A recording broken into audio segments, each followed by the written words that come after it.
Chairman, thank you for taking the time to sit down with me for a few moments here. Thank you. You had just spoken here at the Team Driving Summit, Drug Yes. Driving Summit, and you mentioned that there's really three prongs that you think are important that NTSB looks at that are important to really focus on. What were those three prongs? Well, legislation is crucial. Education is very important, and obviously enforcement. So first the legislation to create the laws to be enforced, education so the public will understand what the requirements are, and then enforcement to make sure that it's abided by. And I know that you have the 10 most wanted list. Yes. That came out a few years back, and Yes. you really narrowed it down. And now you look at, it was alcohol impaired driving, but now it's substance impaired driving. Why the change? We're finding an increasing incidence of drug use in addition to alcohol use by drivers. Problem is our data is not very robust, so we don't have a good definitive quantification of that, but we see a troubling increase.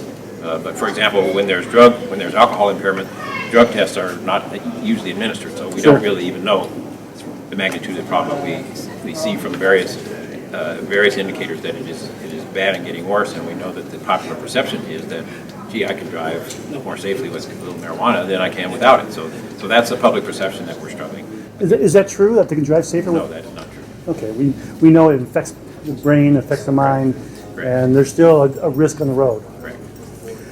And you gave a couple analogies here as far as to the goal of almost getting to zero, it sounds like. Yes. And you mentioned aircraft and trains. What were you mentioned we've done good there. Is that what I was hearing? Is that right? Yes. Operation Lifesaver is a great example with great crossing accidents where vehicles crossed the tracks and the number of fatalities went down double digits in the states that started robust education programs to educate the public about the problem and try to respond to it that way. That's where this starts, is education. So that we're looking for ways to have double-digit reductions in the numbers of accidents of crashes due to alcohol impairment and alcohol and/or drug impairment.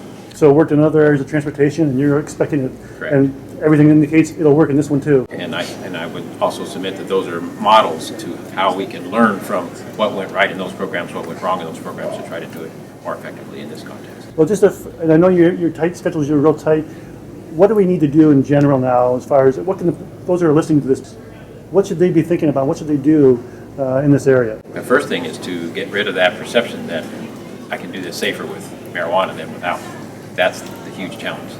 That used to be a problem with alcohol. It used to be that the person who was drunk was funny, life of the party, ha ha ha, and because of the efforts of MAD and other organizations, grassroots efforts, that is no longer the perception. We don't see the alcohol person as the funny life of the party anymore. We see that as a tragedy. So that's kind of the mindset shift that we need to look at for drug driving as well as alcohol. Thank you very much, sir, for your Thank you time. very much.